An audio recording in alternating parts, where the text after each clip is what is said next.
Back at it again, baby, and we have another one with Jordan Peterson. Let's dive in. So the idea that I've put thought into this is perhaps an optimistic one, but as you might imagine, you've been a topic of conversation on this campus a lot in the past week or so, certainly among a lot of us who discuss politics, and one of the things that sort of united people who like and dislike a lot of your ideas is that we appreciate your defense of free speech, and we appreciate you coming here to talk about it with us. But one of the things I thought was We must defend free speech, baby. That's an absolute. really interesting is Professor Van Dyke addressed the distinction between you and Jonathan Haidt. And you mentioned this as sort of a temperamental one. And I think, I'm sure that's true to some extent, but I noticed you've made a lot of more sort of substantively inflammatory claims. Like in the course of this lecture, you called the authors of Facebook posts demons and totalitarians. In past events, you've called them things like neo-Marxists, cultural Marxists. You've called them, I believe, a fifth column that is committing treason against the West. And it seems to me this is more than temperamental. This is a substantive difference. And it's a substantive difference, yes. And another thing you've done is that, unlike Haidt, you have a more sort of comprehensive political program. You've talked a lot in defense of traditional hierarchies, both of gender, of class, so on, though emphatically not of race. And so it seems that I haven't talked about defense of traditional hierarchies in terms of gender and class. That's not true. Well, you've talked about hierarchies in society. You've talked Yeah, about that's true. I have done would you that. not define But I that as haven't class? justified them on the basis of gender and class. You whatever well, the okay, two but categories. you talk not about, okay. That's an important distinction. Okay, but you defend hierarchies. I love it. Get it right. Hey, if you're gonna quote me, quote what I actually said, and I think that's important because nowadays, especially in the news, which is why I don't watch the news anymore. Like I said before, the most news I watch is with you guys. You know, the news clips that we sometimes check out right here on the channel. That's the most news that I watch. I don't turn on my TV to watch the news at all. And it's because stuff like that, they do things just like that. They twist people's words to make it sound like something totally different. But when you go to actually ask the person, or when you go to the actual video or quote from the person, that's not what they said. So yeah, that's bogus. So I'm glad Jordan Peterson called him out on that. Society in a way that you talk a lot about the Pareto distribution, yes? That doesn't mean I defend it. Well, okay. No, not well, yes. okay. Yes. Well, I mean, I think you talk. Talking about something and saying that it exists isn't the same as supporting it. You are just acknowledging that something exists. That doesn't mean that you support it. Observing that something exists is not the same as defending it. How in the world? Well, people attack it. Literally what I just You said. don't. People attack it. Attack it's inherently attack the hierarchies of society is inherently unjust, right? Well, they're unjust, but Yes. they're also useful. Okay, so you say they're useful. Some Well, people would look disagree at with it that this way. proposition. Okay, look at it this way. You obviously think that it's worthwhile to stand up and ask a question. Yes. So you think that standing up and asking a question is better than Yes. not standing up and asking a question. Yes. Okay, that's a hierarchy Yes. of values. Yes. Okay, without the hierarchy of values, you couldn't act. Of course. No, not of course. Well, wait. It's partly why I'm I think defending the there's a distinction here. hierarchy. Without No a one hierarchy, disagrees there's about no the impetus facts to of act. the hierarchy, right? What's that? There is a hierarchy in society, right? No, there's multiple hierarchies Okay, there are in multiple society. hierarchies in society, right? Yes. And Yes. you say that they are based in, you invoke the lobster, right? That they are based in nature. I Yes. said that they were inevitable. Yes, Yes, that they were inevitable. Some right. people That disagree doesn't with mean that. that they're but, good. But my point is that this is generally relevant to it. You have a I feel like there's always going to be levels to society. Like, why does everybody want to be on the same level? I mean, I don't get that. Like, that's crazy to think, in my opinion. You guys let me know, though. broader point than free speech. This is one of the things you talk about. Yes? Yes. Okay. Whereas I think there are some other activists who focus on more exclusively I'm not on an free speech. activist. There's some other individuals who engage in public political speech. Okay. Yeah. Who focus more exclusively on free speech, whereas you have other goals in mind. But one of the things that your more inflammatory language, and it's fair, it's a substantive disagreement, has done, I think, is it's politicized this free speech to an extent that someone like Haidt hasn't. I've noticed that when someone hears the term free speech now, they associate it with a specific set of thinkers, often as viewed as on the extreme right. And I think arguably that's... I think that's more due to free speech is viewed as a right thing, because I feel like people on the left have always tried to, well, maybe not always, but more recently tried to censor free speech and take away free speech because they don't want to hear other people's opinions. They don't want to have their feelings hurt in the situation, which is crazy to me because, like I stated before, for example, on Twitter, where Elon Musk has proposed free and total free speech on that platform, you can mute people on Twitter. So if you don't want to see someone's tweets, if somebody is tweeting something horrible to you over and over again, you can literally mute that person so you won't even see their tweets anymore. So I don't understand what people are why people are so angry about free speech. It doesn't make any sense to me. The logic behind it, you gotta censor folks because, you know, they might hurt people's feelings and misinformation and the whole misinformation, disinformation. You're basically saying that people are dumb and people can't decipher through, information for themselves. I think that's bogus too. But y'all let me know how you feel about it in the comment section, please. Problem of all factions in society, because free speech should be a universal value. Polls certainly suggest that it's coming under increasing threat from both sides. But I suppose the heart of my question, in addition to, of course, these other observations, is that do you believe free speech is your primary end, or do you believe these other points you're making are important? Because I've heard you a bunch of times defend free speech sort of contextually, like you've complained about some of the laws in Canada that you dislike, that they institutionalize false facts into the law. But it seems to me that an absolutist defense of free speech makes no preference as to true or false. The point is that's something you are being forced to say something. It would be as bad as if you were forced to say something that is true, because the point of free speech is that you can say whatever you want, right? No, the point of free speech is so that you can think your way through life without running headlong into a brick wall. Think position A versus position B is just as bad, right? Even if one is true and the other is not. Okay, well, there was a bunch of questions. Say that again? Like but headlong into a brick wall. Think position A versus position B is just as bad, right? Even if one is true and the other is not. Okay, well, there was a bunch of questions. Yes. Good job, by the way. Well, actually, wait, can I just ask one additional addendum? Which is, I think the politicization of free speech is by far the biggest threat to free speech, because this has always been... No, the radical leftists are the biggest threat to free speech. So this is a disagreement. But I get your point. The professor alluded to in previous questions, the substantive threats to free speech in much of the world, in Europe certainly, I think in the United States as well, from the government have come from the radical right. And I think it's fair to say that on the specific narrow subset of certain departments on liberal arts colleges, it's fair to say a threat comes from the left, though its scope is in dispute. But my question is, do you think that the way you talk about free speech, the way you link it to specific issues, the way you use inflammatory language, and the way you seem to defend a specific set of free speech, there are certainly plenty of instances of free speech attacked on the other side that you don't mention as much. Do you think you risk politicizing this? Because it seems to me yes. that... Okay, and do you not think that's a far greater It's threat? already For politicized. example, the No. NRA... Well, sorry, the NRA is a group in the United States that defends guns rights, right? Okay, hold it. Yes. It. We need a question. Listen, this guy has been rambling on he's talked quite a bit, all right? He's rambled on without asking. Well, he'll ask a question, and then he'll go back into making a statement. Then he'll ask one question, then he'll... Sheesh Louise. I guess JP's tired of it. United States that defends guns rights, right? Okay, hold it. Yes. It.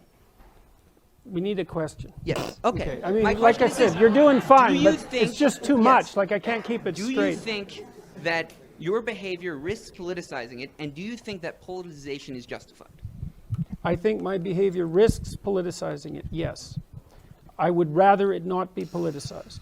And I'm doing what I can to manage that risk. However, it's become political in my country because the government implemented compelled... It's political here in the States as well. I believe so. Speech legislation. So I wasn't complaining about that before it became political. Now, and there is a time, even when you're detached in some sense from the political realm, that you can't be detached anymore. Well, I'm not happy with the fact that this has become politicized. You could say that I haven't done a stellar job in ensuring in every possible manner that this has remained neutrally apolitical.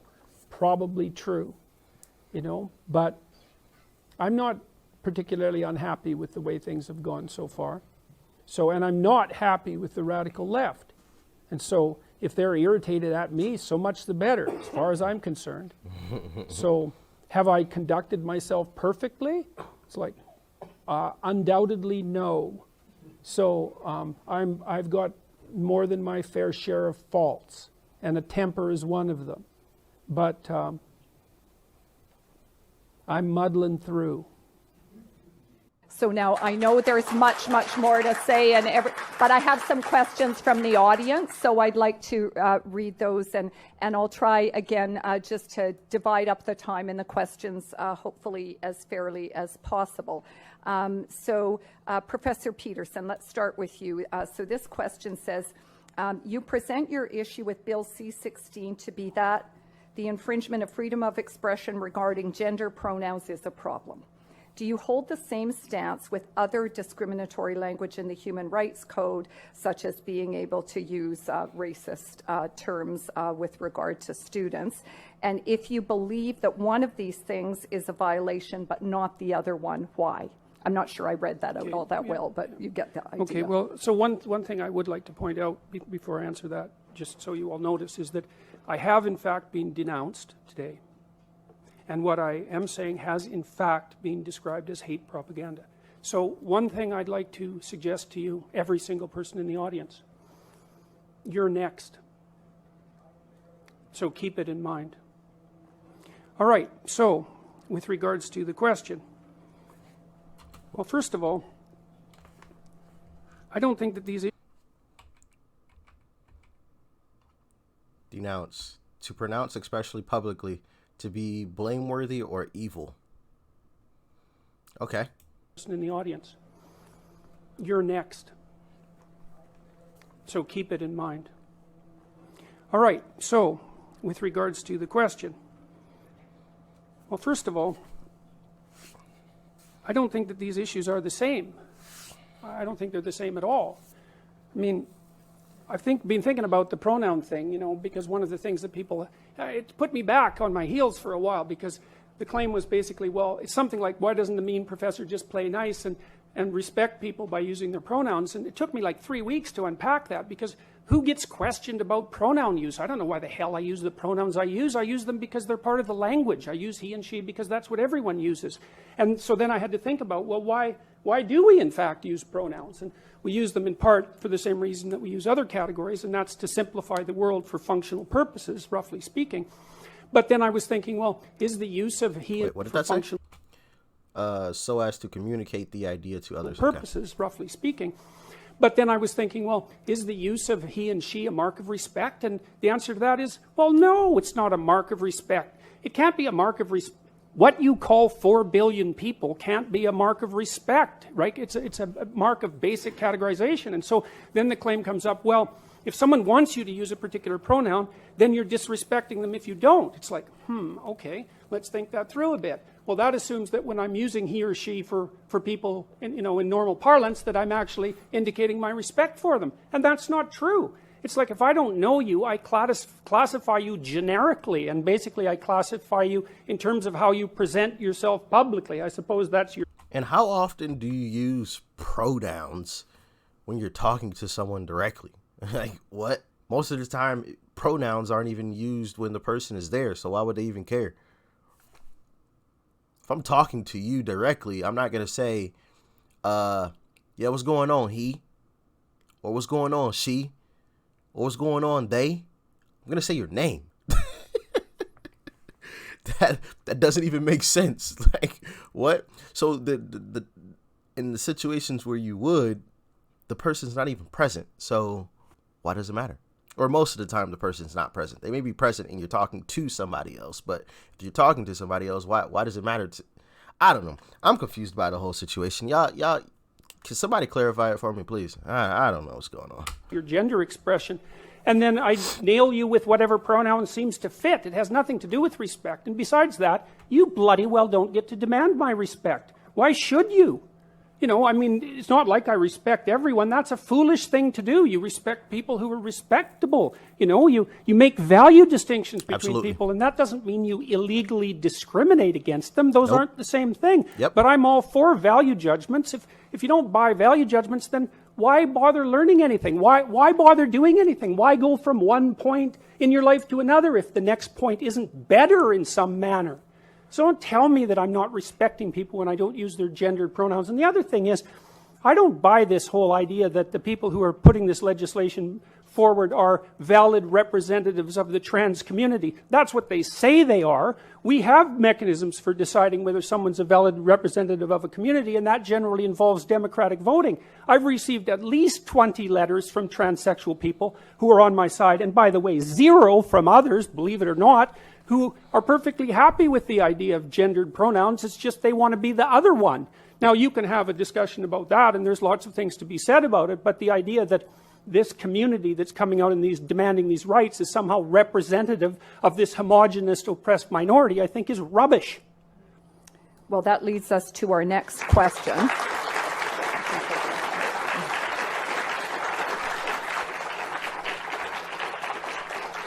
And for this question, I'm going to ask both Professor Kosman and Professor Bryson to comment on it.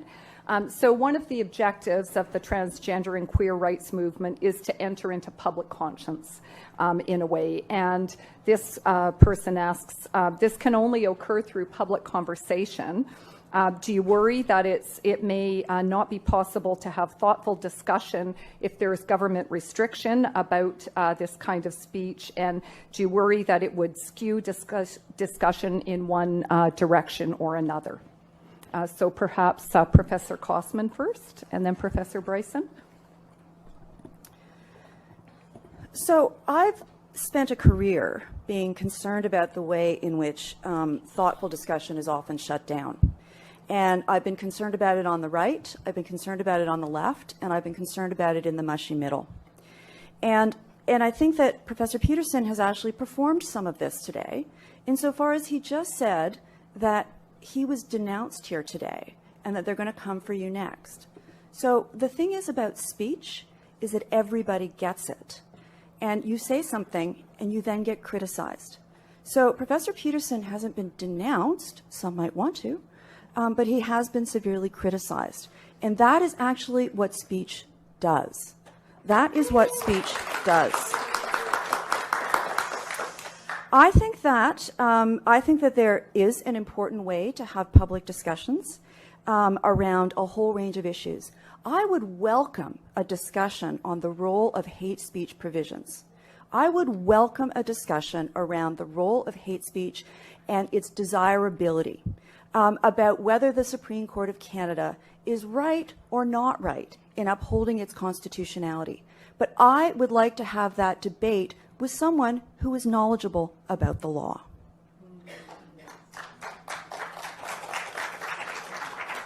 Thank you. And Professor Bryson. I hate these words that keep popping up on the screen. Jeez Louise. My goodness. The big questions that I had to deal with in considering whether or not to accept the very generous offer, invitation of the University of Toronto to come here today would be the impact of this event on trans and gender non-binary people, specifically at the University of Toronto and much more generally. And so, whereas I would say that I recognize practices of peer review, and practices of peer review are not denouncement. Practices of peer review are practices that we utilize to make assessments about knowledge claims, whereas I would fully appreciate being able to enter into a discussion about gender and gender identity and issues around trans culture as a means of practicing peer review. I think the difficulty that we've had, and we've managed to reproduce this difficulty here today, characterized just now by Dr. Peterson as simplifying the world for functional purposes. Simplifying the world for functional purposes is not what I recognize to be academic practice. This is not how we relate to knowledge. And so I think that there's a concern when we don't subject claims that are being made as knowledge claims by people who carry titles at great Canadian universities, when we don't treat those knowledge claims in the same way that we would in any other field. And when they're knowledge claims made about members of minority groups embattled, vulnerable, marginalized members of minority groups, then I think that we all need to be very concerned about how it is that we're changing what we think we do in the university, which is supposed to be about the advancement of knowledge and excellence. Thank you. What did she just say? What was that? I'm sorry. I'm totally lost. I'm just lost. I don't know what that was. What those sentences were. It just was just yeah. Can somebody break that down for me, because I don't have a clue. Maybe it's too early in the morning. I don't know what's going on. That just whew, straight over my head. I didn't. Anyway, I think when I did understand the part where she said she would like to have a conversation about the situation, I think she was referring to having a conversation with someone that agrees with her, not somebody that disagrees. And oftentimes, and Jordan Peterson has stated this, when you have these kinds of conversations with folks like these two ladies here, they start yelling, they start screaming, and the name calling, the belittling, the very thing that they accuse you of, they turn into. You know, they claim a guy like Jordan Peterson is hateful. He has no compassion, no heart. But when they start having the conversation with them, the name calling comes out, the hate speech, the actual hate speech. And it's just like, wait, what? Didn't you just say that was him? But you're doing that? Oh, come on, you know? But maybe that's just me. Maybe I'm the only one that saw that. But y'all let me know how you feel in the comment section. This stuff is crazy, man. Why? My thing is, I'm not gonna disrespect anybody. I don't hate anybody, but you're not gonna get any special privilege, right? You fit in right with the rest of the goal, or the supposed goal of a lot of these individuals, is inclusivity. Want to be included. You want to be in with the rest of society, but I think the actual goal is to have special privileges. And when those special privileges aren't met, you're an ism or you're a phobe. One of the two. Because you don't give some of these individuals that special status. And it's just like, wait, I thought you just wanted to be included. If you just want to be included at these comedy shows, you're going to get made fun of right along with the rest of us. Get in line, you know, but that's not good enough. And we've seen that time and time again. But as always, y'all let me know what you thought in the comment section below. Like, share, comment, and of course, hit that subscribe button right before you go. It's right up over there. And after you do that, check out that video too. You might like it. Peace and love. I'm out.